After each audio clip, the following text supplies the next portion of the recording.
There's something tragically amusing about how Doctor Who will introduce a villain with all the menace of a galactic scourge, and then, completely forget they exist, only to bring them back years later as a meaningless jump scare or background detail. Case in point, the Macra, big crustaceans, gas-guzzling nightmares, colonizing manipulators until they were reduced to mindless sewer beasts in a brief cameo that, honestly, most fans barely clocked. They've gone from terrifying masterminds to oversized, scuttling road hazards. But what if that wasn't a fall from grace? What if it was the next stage in a greater evolutionary plan? Welcome to the Snake Pit, where we're full of bile and venom. I'm your host, Snake Damon, and today we're cracking open the shell of one of Doctor Who's most forgotten villains, the Macra. Ancient, calculating crustaceans turned post-apocalyptic background clutter. Or were they? Let's recap. The Macra made their debut in the Macra Terror, a second Doctor story that's as chilling in concept as it is, well, wildly inconsistent in scale. These weren't just giant crabs, they were puppet masters. The Macra infiltrated a human colony, used mass hypnosis to turn the population into obedient gas miners, and created a totalitarian state powered by poisonous fumes, their food source. It wasn't brute force, it was brainwashing, a society subtly warped around their needs. The horror was psychological. The visuals, when not awkwardly scaled, reinforced the alien threat. They weren't invaders, they were parasites on civilization itself. Then we jump forward to Gridlock. Same name, but wildly different creatures. These Macra were enormous, animalistic, and honestly dumb as rocks. Roaring, grabbing cars, lurking in gas clouds. The Doctor calls it devolution. But let's be honest. The real explanation was probably we needed a monster cameo. These weren't characters, they were set dressing. So here's the question, how do we go from scheming overlords to primal scavengers, and is that actually what happened? Well, what if we stop thinking in terms of one linear evolutionary path? Maybe we've been looking at this the wrong way. Maybe what we're seeing isn't devolution, maybe it's divergence. An empire shattered, fragmented, adapted. Some colonies remained intellectual, manipulating from the shadows. Others regressed to survive in toxic wastelands. Different strains of the same species evolving based on the ecosystem around them. The feral Macra of New Earth might be the result of captivity and environmental pressure, not decline. Just, survival. Like how modern crabs appear all over the evolutionary tree. Maybe the Macra are converging, not falling apart. The TARDIS materializes on a desolate, mist-choked world where tectonic scars rip through the landscape and an eerie, rhythmic thudding echoes through the canyons. The Doctor steps out, pulled by a distortion in local gravity and faint traces of ancient ion engines. What he discovers is a collapsed human mining vessel half buried in the soot-black soil. Its escape trajectory broken centuries ago.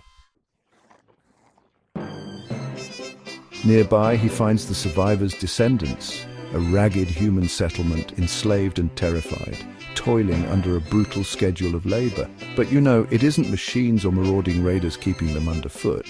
It's a race of evolved, intelligent crustaceans with a hive mind and cold, calculated logic. These are the Macra. Not the mindless gas dwellers he once faced, but towering, articulate beings with armor-like shells and a chillingly rational philosophy of order through dominance. Unknown to the Doctor, these are the Sapien Strain of the Macra, who have splintered off from the Primal Stock native to the planet. While the Primals are silent, instinct-driven brutes burrowing deep below the crust, the Sapiens rule above, seeing themselves as stewards of a world they've learned to harvest and command.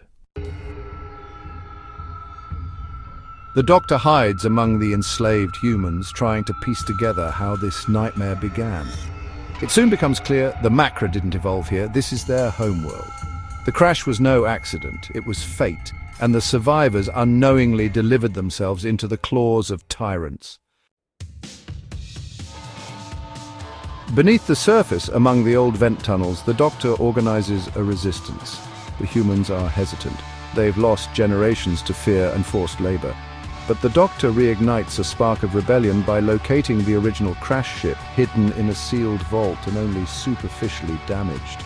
The Macra had no use for it, too consumed with their obsession of crafting a self-sufficient order. He devises a risky plan. While the humans draw attention away by feigning a tunnel collapse, he breaks into the vault and begins repairing the navigation and power systems. Among them is a young technician who uncovers a buried secret, a hidden cryochamber holding a second escape craft built by the Sapien Macra themselves. The Sapiens, knowing full well that, humans might someday rise up, built the second craft to house a group of genetically engineered Primal Macra, reared under control, just in case they ever needed to abandon the planet. Only one Sapien Macra is still to oversee the transition. But, the Doctor's rebellion really forces their hand. In the chaos of the Uprising, the Sapien Macra abandon the planet, taking the repaired original ship and a handful of loyal Sapien scouts along with them. Meanwhile, the single remaining Sapien loads the Primal Macra into the second ship, programming it to follow the first and, departs, totally unaware that just one error during launch sends them spiraling completely off course. The Doctor leads the remaining humans aboard a smuggled transport which is rigged to fly autonomously once they're clear of the Macra tunnels. But as they lift off, they're intercepted by Macra artillery. The ship is destroyed, not by the Macra, but by a defense drone system that misfires due to power reroutes made in haste. The humans the Doctor tried to save perish. He escapes to the TARDIS in silence, burned by another loss.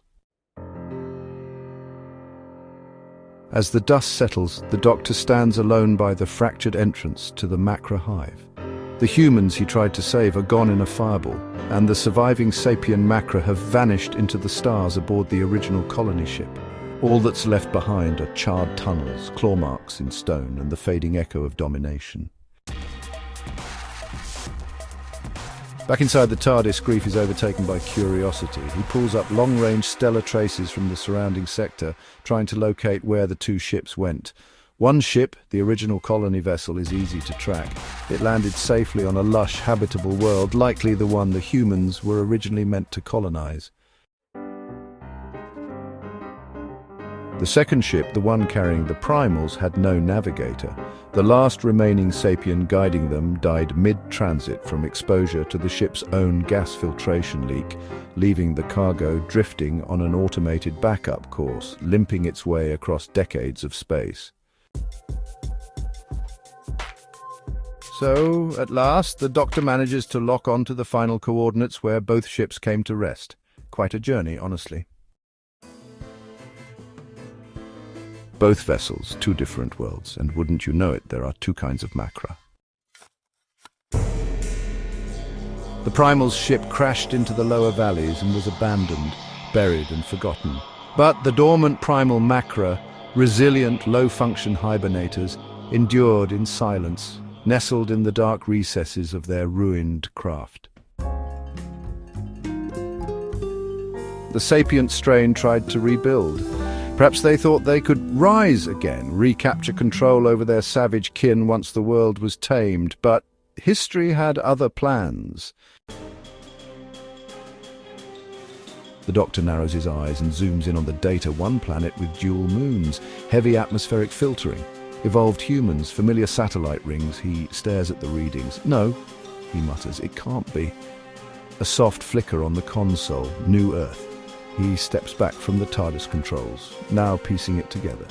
The Primal Macra weren't native to New Earth's tunnels. They were sleeping, waiting, brought there by accident or perhaps by karma. And by the time he encountered them in that distant future, the world had already forgotten what they were. But now he knows. They were the final curse of a failed empire, the last echo of a fallen hive. He had always wondered where they came from. Now he regrets asking. The other, a familiar colony world. And the other ship? It made landfall cleanly, a lush world with untapped resources and breathable air. A world that, years later, would be chosen for human colonization. The Sapient Macra integrated early, unseen, buried deep in the planet's infrastructure. By the time the first surveyors arrived, the Macra were already at work, planting suggestions, seeding systems, rewriting social frameworks. The colony was never truly theirs. It was a garden cultivated by clawed hands, pruned to grow just wrong enough. As the Doctor watches the planet's timeline unfold on the TARDIS screen, its cities, its slogans, its curfews, he recognizes it instantly. Of course, he says, voice hollow. The control center, the gas mines, the lies whispered through loudspeakers. It was always them. They weren't just parasites, they were planners. The Macra didn't fall, they adapted. And when the Doctor first stepped into that colony so long ago, he hadn't walked into their end, he'd walked into their middle. So, there you have it. The secret origin of the Macra reimagined not as an accident of evolution, but as a grim consequence of desperation, manipulation, and forgotten history. A story that winds through time without needing the Doctor to understand the full picture. And that's the point. Not every horror needs a spotlight. Sometimes the monsters grow in the cracks left behind. The next time you see a puff of gas and hear a low clicking in the dark, maybe don't wait around to find out if it's friendly. Thanks for dropping by the Snake Pit, where we thrive on untapped potential and lost opportunities. Don't forget to subscribe and hit that bell like the video, and leave your opinions in the comments, where naturally I won't read them. Until next time, stay venomous.